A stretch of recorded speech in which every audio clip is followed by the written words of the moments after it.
मी आहे पल्लवी आणि घरच्या पाककृती या यूट्यूब चॅनलवरती आपलं अगदी मनापासून स्वागत आहे। आज आपण फणसाची भाजी बघणार आहोत, याला कटहल असंही म्हणतात।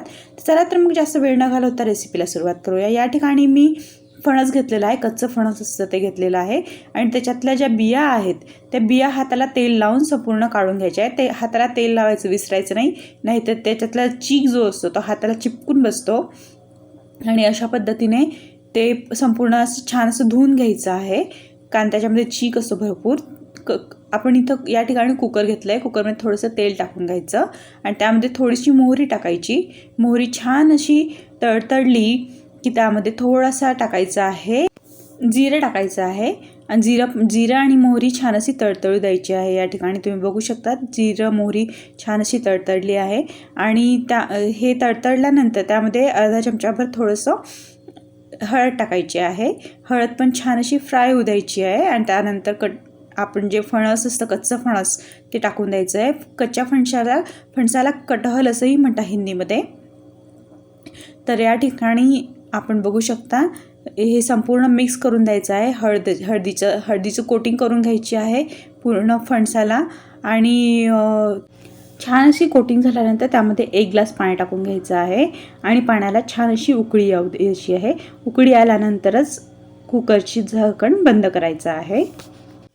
उकळी आल्यानंतर झाकण बंद केल्यानंतर काय होतं की ते पाणी जे आहे ते बाहेर येत नाही आणि हाय फ्लेमवरती 2 ते 3 शिट्या काढून घ्यायच्या आहे। या ठिकाणी तुम्ही बघू शकता 2 ते 3 आपल्या अशा छान अशा शिट्या होत आहेत। या ठिकाणी तुम्ही बघू शकता अशा शिट्या काढून घ्यायच्या आहे। या ठिकाणी 2 कांदे घेतले आहे, कांदे कापून घ्यायचे आहे। 3 साईडने 3 चिरा देऊन द्यायचे आहे अशा पद्धतीने आणि ज्या पद्धतीने मी तुम्हाला स्क्रीनवरती दाखवलेलं आहे तशाच पद्धतीने भाजून घ्यायचे आहे। अशा पद्धतीने भाजल्यानंतर काय होतं की आपलं जे कांदा असतो तो छान असा भाजला जातो आणि भाजी खायलाही खूप छान लागते। या ठिकाणी काही मसाले घेतलेले आहे। या ठिकाणी कांदा भाजलेला घेतला आहे, 3 चमचे धना पावडर घेतलेली आहे, लसणाच्या पाकळ्या घेतल्या आहे, जिरं घेतलं आहे आणि थोडीशी हळद घेतलेली आहे। आणि या ठिकाणी आपण जे खोबरं असतं खोबऱ्याची मी पावडर करून ठेवते आणि त्याला फ्रीजमध्ये ठेवून देते। ती खूप दिवस चालते आणि कापायलाही कठीण जात नाही खोबरं आणि ते संपूर्ण ते टाकून घ्यायचं आहे आणि संपूर्ण मसाला मिक्सरमधून दळून घ्यायचा आहे थोडंसं पाणी टाकून। आणि या ठिकाणी आपला जो मसाला आहे तो मसाला अगदी छान असा तयार झालेला आहे। या ठिकाणी कढईमध्ये 1 पडी तेल टाकून घ्यायचं आहे। तेल छान असं गरम झालं की त्यामध्ये मसाला सोडून घ्यायचा आहे आणि या ठिकाणी तुम्ही बघू शकता डीम आचेवरती छान तेल सुटेपर्यंत मसाला होऊ द्यायचा आहे। अशा पद्धतीने मसाला केल्यानंतर काय होतं की तो छान असा भाजला जातो आणि भाजीची चवही छान लागते। भरपूर जण असं करतात की आधीच त्याच्यामध्ये चटणी टाकून देतात आणि ती चटणी जळून जाते। ती चटणी नंतर टाकायची आहे मसाला फ्राय झाल्यानंतर। या ठिकाणी मी काश्मीरी लाल मिरची पावडर घेतलेली आहे आणि लाल तिखट घेतलेलं आहे।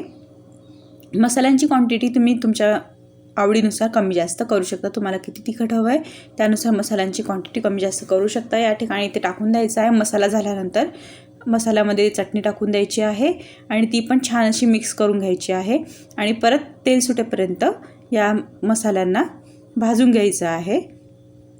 ऑइलमध्ये छान असं फ्राय होऊ द्यायचं आहे। या ठिकाणी तुम्ही बघू शकता मसाला थोडासा राहून जातो आपल्या मिक्सरच्या भांड्यामध्ये, तर त्यामध्ये थोडंसं पाणी टाकून ते पाणी या मसाल्यामध्ये टाकून घ्यायचं आहे आणि तेल सुटेपर्यंत या पाण्यामध्ये मसाला होऊ द्यायचा आहे।